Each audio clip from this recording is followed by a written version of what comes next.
Since that time, you've sold a company for a lot of money, and I'm wondering if how you now think about goals and whether you're still in the space of needing bigger and bigger goals to feel satisfied and accomplished and happy. So I've started to think about goals. Maybe this is the wrong way about it, but I learned very early on with FOMO that when you do a company, this guy who was my CEO coach, his name is 𝙎𝙀𝙇𝙊𝙐𝙇, and he's awesome. He's on Twitter. He has a really killer blog, like the musings of the big red car. And he fought in Korea, and then he ran a bunch of companies, and he's just a super all around awesome guy and really, really wicked smart. And I had him as my CEO coach for a little while, and he would walk me through, what he thought were the fundamental tenets of a business. You need mission, vision, values, value statements, objectives, right? And he had all of these sort of heuristics, right?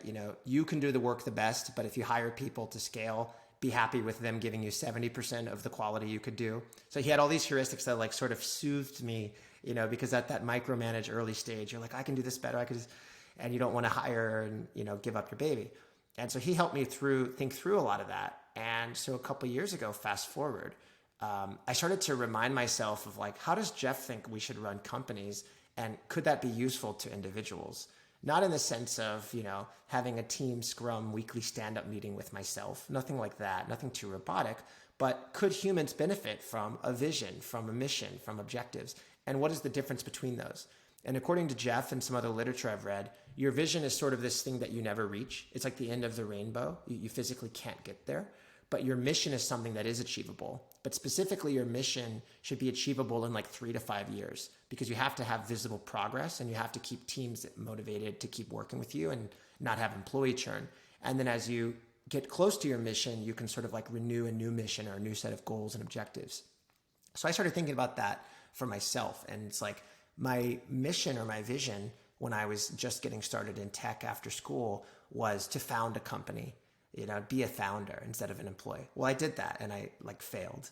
And then I was like, I'll be a founder of another company. I did that and I failed again. I think FOMO was my third or fourth company that actually worked, or my first one that worked, my third or fourth attempt. And so then we sold a company a few years ago.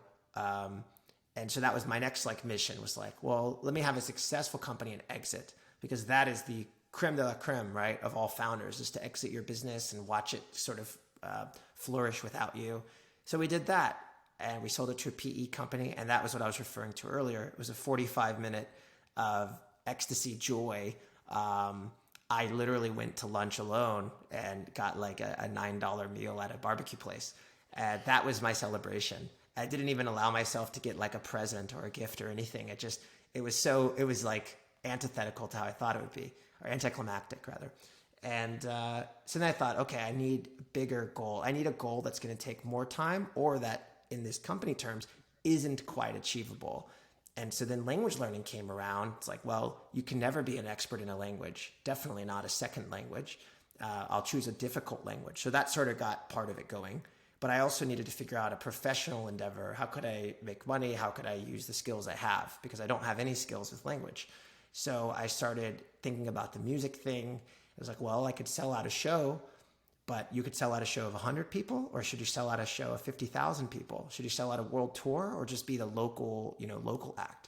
So music started to look like this really ambitious field where I wouldn't get caught up in the same challenges I was with work, where, there's these binary: sell a business, start a business. Yeah, cool story, bro. I did it in a year or two. With music, with language, with these other industries, maybe that was the key, the other industries, I was able to plot out goals and mission and vision that either weren't ever achievable or at least would take several years to achieve. And that really kept me going those last 2.5 years that I was in Korea. Hey, thanks for watching today's video. If you love today's video, then I bet you're going to absolutely love John Warrillow's best-selling book, Built to Sell.